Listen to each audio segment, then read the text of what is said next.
after 2 years comes back and says, I don't have the evidence to support that charge, that's a reckoning. That's a reckoning for progressives and Democrats who hoped that Mueller would essentially erase the 2016 election. It's a reckoning for the media. It's a reckoning around the country if, in fact, after all this time, there was no collusion. Well, that's a curious point of view. The big question is, will Democrats accept that in Congress or just continue with their own investigations? That looks like the tact right now. Let's bring in Dan Bongino, Fox News contributor, former New York City cop, a former Secret Service agent, and author of Spygate, the attempted sabotage of Donald J. Trump, which deals with exactly this topic. So, Dan, do you think there will be a reckoning with the media and Democrats if Mueller doesn't find any collusion?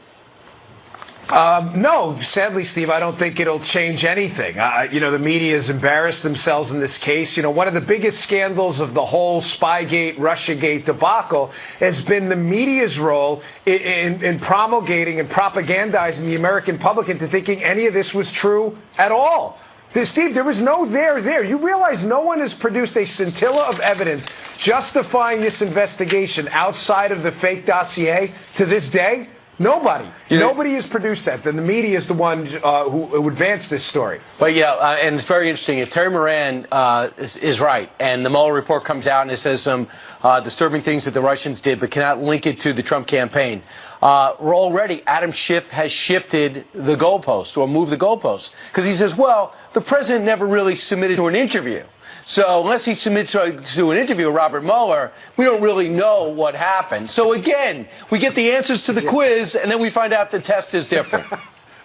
That's a great analogy, Brian. But you're making my point exactly what I was just telling Steve. This isn't going to change everything. When you understand that the media is already committed that they have to take down Donald Trump no matter what, their behavior is never going to change. But one of the things I want to get across here is, the reason this scandal is so devastating is when you understand that this was never, this opposition research into Donald Trump and this whole Russia hoax thing, this was never an information gathering operation, right? That's what standard oppo research is. I'm running against you, Brian, for office. I want to find out your history, your bad votes, if you had some kind of criminal contact, and I want to use it against you. That's not what this ever was.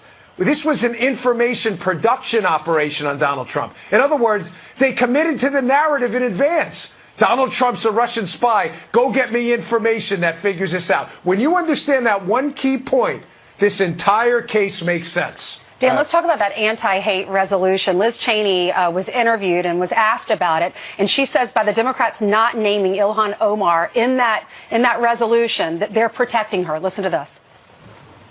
The thing that people need to be focused on here, though, is that the Democrats in the House of Representatives and even some of the Democrats themselves are completely frustrated with the fact that the leadership they are protecting her. This isn't just being silent. They are protecting her by failing to put a resolution on the floor that names her and that strips her of her committee assignment. Instead, they put a resolution on the floor which she went out and said, this is a tremendous victory for me.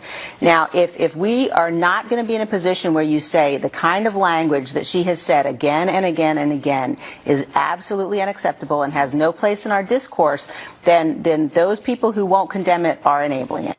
Do you agree with her, Dan? Yeah. How embarrassing for the Democrats. You had one job to condemn anti-Semitism. Guys, how hard is this? Ilhan Omar, Representative Omar, made some pretty grotesque comments. I'm sorry, but you just have to read them yourself. I don't even need to summarize them. You can check them out yourself. They're all out there for everyone to see. This was so easy. All you had to do was condemn them. And, Kellyanne Conway had a great point in a tweet. She said, don't you find it odd that the media out there attacked this Covington kid for sitting there and saying nothing and invented a story, and yet you have tweets on the record by a member of Congress openly anti-Semitic, grotesque comments nobody should be making in a position of power. And they do the opposite for Ilhan Omar. They try to protect her. I mean, it's really horrible. And it got worse. On Friday in a Politico magazine story, she said, that whole Obama hope and change thing, it's a mirage. And she said basically his policies aren't any different than Donald Trump's. He is just smoother. Smoother operator. So let me see. AOC turns on FDR. Omar turns on Obama. Who are they actually? What party are they actually in? Listen, Brian, you got to remember, every revolution, ideological revolution in human history that's been bedrocked in state power and not individual liberty has always been cannibalistic, has always turned on itself every time, because you're never pure enough. It always leaps from one extreme to the next. I want a 60% tax rate. I want an 80% tax rate. Hell, I want everything. You know, I want more immigration. I want open borders. I want the whole world to come to the United States. We can all give them benefits. You are never pure enough in a state power revolution. This thing is going to end very, very badly for the Democrats if they don't get a hold of this quickly. All right, let's see what happens. Dan, thank you very much.